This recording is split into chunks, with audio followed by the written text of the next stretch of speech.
نازاد ازل ہے لیقات کا سیدہ فاطمہ أصحابه الأكرمين أجمعين وعلى من تبعهم بإحسان إلى يوم الدين أما بعد وقال تعالى في شان حبيبه الكريم إن الله وملائكته يصلون على النبي يا أيها الذين آمنوا صلوا عليه وسلموا تسليما اللهم صل على سيدنا محمد وعلى آل سيدنا محمد وبارك وسلم. برادران عزیز، جیسے آپ سب سماعت فرما رہے تھے کہ ہم عرس شریف کے دوران جو حلقات ذکر ہو رہا تھا اس میں ان صفات کو جاننے کی کوشش کر رہے تھے جو اللہ کے قرب کے لیے ضروری ہے، جو ایک بندے کو اللہ کے راستے پہ چلانے کے لیے ضروری ہے، جن میں سے ہم نے دو صفات کو سماعت کیا تھا۔ پہلی چیز جو حضرت سید الشیوخ نے اپنے تعلیمات میں بیان فرمائی کہ اگر تم اللہ کے راستے پہ چلنا چاہتے تو پہلی چیز توبہ۔ دوسری چیز جو آپ نے بیان کی تھی وہ یہ تھی کہ جب توبہ کر لو اپنے آپ کو پاک صاف کر لو، کیونکہ توبہ کا نتیجہ کیا ہوتا ہے کہ بندے مومن گناہوں سے پاک صاف ہو۔ جب سچی توبہ دل سے کر لے تو اللہ رب العزت اس کے گناہوں کو مٹ دیتا ہے۔ ہم نے حدیث پاک سنی التائب من الذنب کمن لا ذنب له، کہ جو سچی توبہ کرتا ہے اللہ اس کو ایسے کر دیتا ہے جیسے اس کا کوئی گناہ ہی نہ ہو۔ دوسری چیز اس کے بعد فرمائی کہ ورع کا مطلب ہوتا ہے کہ حرام چیزوں سے بھی بچنا، اعلانیہ جو گناہ ہے وہ گناہوں سے بھی بچنا، اور اس کے بعد وہ چیزیں جو مشکوک ہیں جس کا حکم ہمارے سامنے واضح نہیں ہے، جس کو ہم نہیں جانتے ہیں کہ صحیح ہے کہ غلط ہے، حلال ہے کہ حرام ہے، اس میں کوئی چیز کی ملاوٹ تو نہیں ہے، ایسی شک والی چیز سے بھی بچنا، یہ ورع ہے۔ کہ دوسرا ختم تو اشعار میں حضرت نے فرمایا، پہلا شعر ہے ٹھہرائی مشائخوں نے یہ بات ترتیب سے جانے 10 مقامات ہیں۔ پہلے کر لے گناہ سے توبہ، کر عزم کے پھر نہ نام لوں گا، پھر ورع کے تو مقام میں آ، ہر شبہ کی چیز چھوڑتا جا۔ اب تیسری چیز حضرت فرماتے ہیں پھر ظہر کا ہے مقام عالی، سب چھوڑ جو ہو حظوظ نفسی۔ تیسرا جو حضرت نے قدم بتایا ہے وہ ہے ظہر۔ ظہر کا مطلب یہ ہوتا ہے ایک تو ورع تھا، ورع کا معاملہ یہ تھا کہ جس میں شک تھا، اب ظہر کا معاملہ یہ ہے کہ وہ چیز جس میں شک نہ ہو، جانتے ہیں کہ جائز، جانتے ہیں کہ کر سکتے ہیں، جانتے ہیں اس میں کوئی قباحت نہیں ہے کرنے میں، لیکن یہ اولا نہیں، بہتر نہیں، یہ نفس کی خواہش، یہ آپ کی نفس کی طرف سے آپ کو دی ہوئی خواہش ہے، اب اس کو بھی چھوڑو۔ تیسرا قدم یہ ہے کہ آپ اب اس خواہش پر قابو پائیں۔ برادران عزیز، اب اگر ہم اپنی زندگی کو بغور مطالعہ کریں صبح شام کو غور کریں تو ہم دیکھیں گے کہ ہماری بہت سی جو ضروریات ہے وہ تو اپنی جگہ ہے، جو نیسیسٹیز ہے آدمی کی اپنی جگہ ہے، ان نیسیسٹیز کے اندر بھی ہم خواہشات کا خیال رکھتے ہیں۔ کھانا یہ آپ کی ضرورت ہے، پانی یہ آپ کی ضرورت ہے، کپڑے کا پہننا آپ کی ضرورت ہے، سر کا چھت ہونا یہ آپ کی ضرورت ہے، آپ کو سونے کے لیے بستر کا ہونا یہ آپ کی ضرورت ہے، لیکن ان چیزوں میں ہم نے اپنی خواہشات کو داخل کر دیا ہے۔ چھت ہوگا لیکن کیسا ہوگا، کیا انداز کا ہوگا، اس پر ہماری بڑی توجہ ہے۔ گاڑی کا ہونا، سواری کا ہونا ہمارے لیے ضرورت ہے، لیکن گاڑی کون سی ہوگی، کون سی برانڈ کی ہوگی، یہ ہماری خواہش ہے۔ اسی طرح لباس کا پہننا ضرورت ہے، لیکن لباس کس انداز کا ہوگا اس میں ہم نے خواہش ہوتا ہے۔ اور اس کے واسطے ضرورت کی تکمیل آسان ہے، دو روٹی کا کھانا کھا لینا آسان ہے، سر پہ چھت کا بنا لینا آسان ہے، اپنی ضروریات کی تکمیل کو پورا کر لینا، اس کی تکمیل ہو جانا آسان ہے، لیکن یہ جو لوازمات ہم نے اطراف میں لگا لیے ہیں، جو خواہشات کو ہم نے اپنی ضروریات کے ساتھ جوڑ لیا ہے، اب ساری پریشانیاں اسی کے لیے ہو رہی ہے، ساری محنتیں اسی کے لیے ہو رہی ہے، ساری کوششیں اسی کے لیے ہو رہی ہے، اور ہم آج دیکھ رہے ہیں کہ ہمارا میکسیمم ٹائم، ہمارا اکثر وقت گزر رہا ہے تاکہ ہم ان خواہشات کو ضروریات کی تکمیل سے اوپر ہو کر اب خواہشات کی تکمیل کے لیے وقت گزر رہا ہے، اس کے لیے مال جمع ہو رہا ہے، اس کے لیے محنت ہو رہی ہے، کوشش ہو رہی ہے۔ تو یہاں پر آپ کو بتایا جا رہا ہے کہ آپ کی کوشش کا حقدار جو ہے وہ اللہ کا ذکر ہے، اللہ کی یاد ہے، اللہ کی طرف رجوع ہے، اللہ کی طرف منانا ہے۔ آپ کی کوشش کس طرف جا رہی ہے؟ دنیا طلبی میں جا رہی ہے، دنیا کے حصول میں جا رہی ہے، دنیا کی جمع کرنے میں جا رہی ہے، اپنی خواہشات کی تکمیل میں جا رہی ہے، جبکہ حقدار تو کیا ہے؟ صحیح راستہ کدھر ہونا چاہیے کہ اپنی ضرورت کو پورا کرے اور آپ کا میکسیمم ٹائم اللہ کے ذکر میں ہو، جو آپ کا مقصد ہے حیات، جو آپ کے لیے دیا ہوا مقصد ہے۔ یہ ضرورتیں، یہ کھانا پینا، یہ آرام، یہ اس مقصد کے اچیو کرنے کے لیے، اس مقصد کے حاصل کرنے کے لیے ہے، لیکن ہم مقصد کو چھوڑ کر دیگر چیزوں میں لگے ہوئے۔ اسی لیے اللہ کا جو ذکر جتنا کرنا ہے اتنا نہیں ہو، جتنا وقت ہمیں اللہ کی یاد میں لگانا ہے اتنا نہیں لگا رہے ہیں۔ دنیا طلبی زیادہ ہے، اسباب کی طرف زیادہ توجہ ہے، مال و متاع کی طرف زیادہ توجہ ہے، اسی سے آپ کو روکا جا رہا ہے۔ کیوں؟ جائز نہیں ہے، جائز ہے، بہتر کیا ہے؟ بہتر کیا ہے؟ اللہ کی چاہت کیا ہے؟ بندے کی چاہت ایک طرف ہے، اللہ کی چاہت ایک طرف ہے۔ آپ کس طرف جا رہے ہیں؟ کس چاہت کو پورا کرنے کے لیے آپ کوشش کر رہے ہیں؟ اللہ کیا چاہتا ہے کہ ہم حضور پاک کا راستہ کیا ہے کہ ہم نے غور کیا؟ برادران عزیز، ہم نے سرور کائنات کی سیرت کی کتاب پڑھا، حضور پاک صلی اللہ علیہ وآلہ وسلم وہ ذات گرامی کے جن کے لیے اللہ رب العزت نے وہ اختیارات دیے۔ صحیح بخاری کی حدیث ہمارے سامنے ہے، حضور پاک فرماتے ہیں اللہ نے میرے ہاتھوں میں زمین و آسمان کی خزانے کی چابیاں دی۔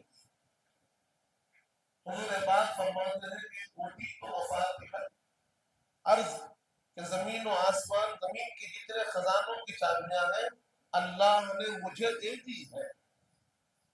ایک روایت میں حضور پاک نے ارشاد فرمایا اگر چاہوں تو یہ جو احد پہاڑ ہے نا، ایسے سونے کے پہاڑ میرے ساتھ چلے۔ کہ حضور پاک کا اختیار، کہ حضور پاک کی طاقت جو اللہ نے آپ کو دی، لیکن حضور پاک کی حیات بابرکت کیا بتاتی ہے؟ حضور پاک کی زندگی کا جو لمحات کو ہم نے دیکھا وہ کیا سکھاتے ہیں؟ حضور پاک کے زندگی کا وہ الگ الگ گوشہ جو ہمارے سامنے ہے، صحابہ کرام آ رہے ہیں، خندق کا وہ جنگ کا معاملہ چل رہا ہے، خندق کھد رہی ہے، مشقت ہے، محنت ہے، کوشش ہے، صحابہ کرام حضور کی بارگاہ میں حاضر ہوتے ہیں اور اپنے پیٹ میں باندھے ہوئے پتھر کو دکھاتے ہیں اور بتاتے ہیں کہ ہم ایک دن سے بھوکے، ایک دن سے ہم نے کھانا نہیں کھایا اور کھانے کی شدت کو دور کرنے کے لیے پیٹ پر ہم نے پتھر باندھ دیا۔ جب صحابہ کرام کی تکلیف کو دیکھا تو حضور پاک نے اپنے شکم مبارک سے خمیس ہٹایا تو وہاں دو پتھر لگے۔ حضور پاک نے ظاہر کیا ہے میرے صحابہ تم نے ایک دن نہیں کھایا ہے، میں تمہارا آقا 2 دن سے بھوکا ہوں۔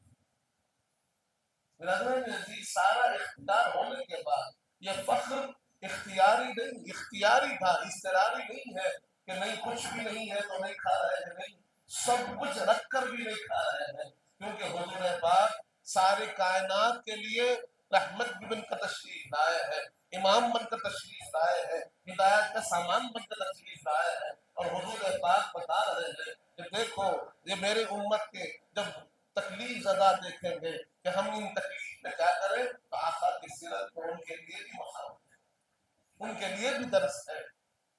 چاہے تو سونا چاندی ہر ایک بہتری حضور پاک کی بات، لیکن حضور پاک نے ہر چیز کو ترک کیا، سرور کائنات کے ساتھ ہی کو اختیار کیا۔ حضور پاک کی زندگی کے آپ لمحات کو دیکھیں گے تو وہاں پر آپ کو سادگی نظر آئے گی، آسانی نظر آئے گی، وہاں پر بہت زیادہ آپ کو آرام طلبی نظر نہیں آئے گی۔ برادران عزیز، اگر سرور کائنات نے ایسی زندگی کو اختیار کیا ہے جس میں سادگی ہے، جس میں آسانی ہے، جس میں لوگوں کے لیے خیال ہے، ایک دن بھی ایسا نہیں ہوتا تھا۔ اما جان کی رعایت صدیقہ ارشاد فرماتی ہے کہ کبھی ایسا نہیں ہوا کہ صبح کچھ مال آیا اور حضور پاک نے شام تک دیا، صبح مال آتا تو حضور پاک شام تک اس کو تقسیم کر دیتے، جو ضرورت کا سامان ہوتا لے لیتے اور شام تک سارا مال غریبوں میں تقسیم ہو جاتا۔ یہ کس کی تربیت ہے؟ آج ہمارے پاس معاملہ کیا ہے؟ اللہ دے رہا ہے تو بندہ جمع کرتا چلا، ارے اپنی ضروریات کے لیے رکھنا بالکل درست بات ہے، لیکن اس کی حرص، اس کی طمع، اس کی تمنا یہ غلط بات ہے۔ مال اپنی ضرورت کے لیے آپ کمائیے، مال کا حاصل کرنا غلط نہیں ہے، لیکن مال کی محبت، مال کو سب کچھ سمجھ لینا اور مال کے آنے جانے سے آدمی کا بے قرار و بے چین ہو جانا یہ غلط ہے۔ دل اس میں مقام اللہ کا ہے، رسول پاک کا ہے۔ ہمارا معاملہ کیا ہو رہا ہے؟ ہم دیکھ رہے ہیں کہ اللہ کا ذکر چھوٹ رہا ہے، بے چینی نہیں، بے قراری نہیں، حضور پاک کی یاد سے غافل ہے، حضور پاک کی سنت چھوٹ رہی ہے، نہ بے چینی ہے نہ بے قراری ہے۔ اب کیا ہو رہا ہے؟ مال چلا گیا، نقصان ہو گیا، آدمی بے چین ہو جا رہا ہے، بے قرار ہو جا رہا ہے، کبھی کسی کے پاس جاتا ہے، کبھی کسی سے ملاقات کرتا ہے، کیا ہوا کیا ہوا کہ نقصان، کیا ہوا نوکری نہیں ملی، کیا ہوا کہ کیوں پریشان ہو، نہیں جو کام تجارت شروع کیا تھا اتنا زیادہ مان حاصل نہیں ہو رہا ہے۔ ارے آپ غور کر دیکھیے، ٹھیک ہے آپ کی فکر مندی، ٹھیک ہے آپ کی بے چینی، لیکن نماز کے چھوٹنے پر بے چینی ہوئی، نماز کے چھوٹنے پر یہ بے قراری آئی، قرآن نہیں پڑھا صبح سے شام تک بے چینی ہوئی، بے قراری ہوئی، درود کا ذکر نہ ہوا بے چینی ہوئی، بے قراری ہوئی۔ ارے کیوں نہیں ہو رہی ہے؟ کیونکہ اہمیت، محبت، تعلق کس کی طرف زیادہ ہے؟